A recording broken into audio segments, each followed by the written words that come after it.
আজকে আমি তোমাদের দেখাবো রূপান্তর। যারা একাদশ এবং দ্বাদশ শ্রেণীতে লেখাপড়া করছো তাদের জন্য রূপান্তর অত্যন্ত গুরুত্বপূর্ণ একটা বিষয়। এই গণিতগুলা সচরাচর প্রত্যেকটা বোর্ড পরীক্ষায় আসে। তো চলো দেখে নিই রূপান্তর কিভাবে হয়।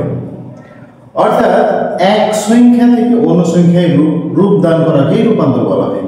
অর্থাৎ বাইনারিতে থাকলে দশমিক, দশমিক থেকে বাইনারি, এইরকম এক সংখ্যা থেকে অন্য সংখ্যায় রূপান্তর করাটাই হচ্ছে এখানকার মুখ্য বিষয়। চলো দেখি। মনে করো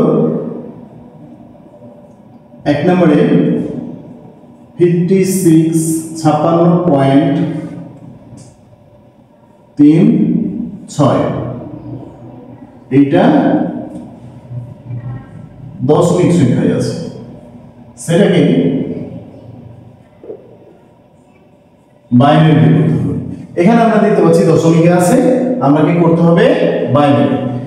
দশমিক সংখ্যা যদি থাকে, দশমিক সংখ্যায় কোনো অঙ্ক যদি থাকে, তবে সেটাকে যদি অন্য যে কোনো সংখ্যায় রূপান্তর করতে হয়, তবে আমরা দশমিকের পূর্ব অংশ অর্থাৎ এই ভগ্নাংশের পূর্বের অংশ হচ্ছে কি করব? ভাগ করে করব, এবং পরের অংশ গুণ করে করব। কি দিয়ে? এই যে যেই সংখ্যা রূপান্তর করতে হবে তার বেস দিয়ে। তো চলো দেখি। 56, তাহলে বেস হচ্ছে কত? 2। এটাকে 2 দিয়ে ভাগ করলে কত হয়? 28।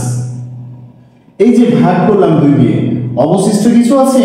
অবশিষ্ট কিছু নেই, তাই 0। যদি অবশিষ্ট কিছু থাকতো অর্থাৎ 0.5 থাকতো, তবে 0.5 কে 2 দিয়ে গুণ করতে হতো। 2 দিয়ে গুণ করলে হতো কত? 1 হতো, তখন এখানে 1 বসতো। এবার দেখো আবার 2 দিয়ে ভাগ, তাহলে হচ্ছে 14। অবশিষ্ট কিছু নাই, তাই 0। 2 দিয়ে ভাগ হবে 7। অবশিষ্ট কিছু নাই, তাই 0। 2 দিয়ে ভাগ, 7 কে দেখো 2 দিয়ে ভাগ করলে 3.5, তাহলে বসলো 3.5 কে 2 দিয়ে গুণ করলে হয় 1। 2 দিয়ে, তাহলে দেখো 1.5 হয়, 0.5 কে 2 দিয়ে গুণ করলে 1 হয়। 2 0 1। এবার আমরা যদি উত্তরটা করি তাহলে কি হবে? দেখো 56 বেস 10 সমান উল্টো দিক থেকে অর্থাৎ নিচ থেকে 1 1 1 0 0 0 বেস কত? 2। অর্থাৎ এই দশমিক মানটাকে আমরা বাইনারিতে রূপান্তর করলাম। আমরা এটা ঠিক আছে কিনা খুব সহজে বুঝতে পারবো। দেখো এটা যদি জোড় সংখ্যা হয় তো পরেরটা হবে 0, এটা জোড় দেয় 0। এখানে আবার দেখো এখানে জোড়ের জন্য এটা 0, এখানে বিজোড় আছে তাই 1, এখানে বিজোড় আছে তাই 1, এখানে বিজোড় আছে তাই 1। এটা খুব সহজেই আমরা ঠিক আছে কিনা সেটা বুঝতে পারবো। এবার আসুন দশমিকের পরের অংশ। এই যে দশমিকের পরের অংশ আছে 0.36, এইটা আমরা একটু ছোট কেটে করি তাহলে ভালো হবে।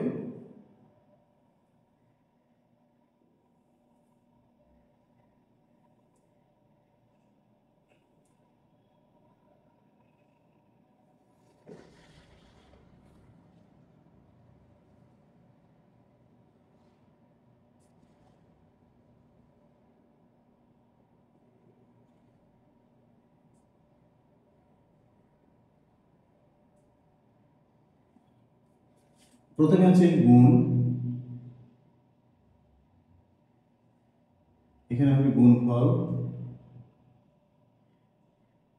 গুণ গুণফল ভগ্নাংশ,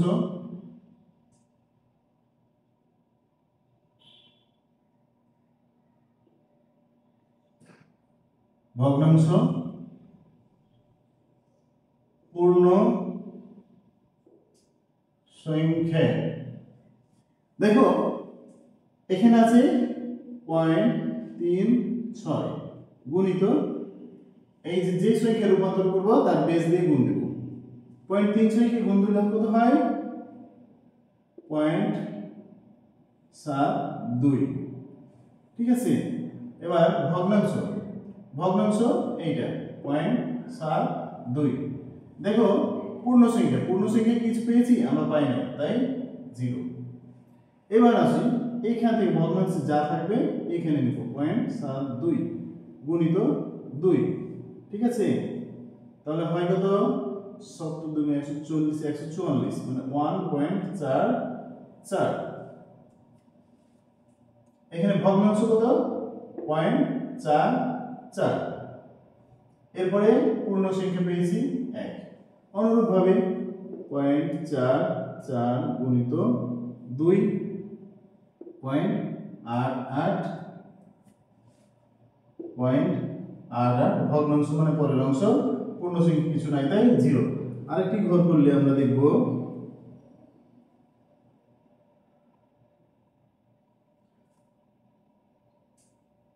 ভগ্নাংশ কত? 0.88 গুণিত 2, তাহলে কত হবে? 8 × 16 160 8 16 1.76। এখানে ভগ্নাংশ হচ্ছে 76 আর পূর্ণ সংখ্যা হচ্ছে 1। তাহলে এটাকে সাজিয়ে লিখতে হবে কি? এটা সোজা দিক থেকে 3 6 সমান বেস 10 সমান সোজা দিক থেকে, তাহলে 0 1 0 1, এখানে দশমিক অবশ্যই। দেখো এইটা আরো আরো আরো করলে আরো ঘর বাড়ানো যেত। সচরাচর আমরা 3 ঘর, মিনিমাম 3 ঘর এবং তার বেশি করতে পারি। আরো যেহেতু করলে আরো যেত, সেহেতু এই ডট ডট ডট বেজ 2। এবার অতএব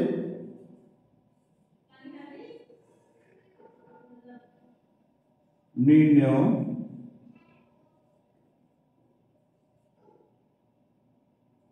সমাধান কত? 56.36 সমান কত?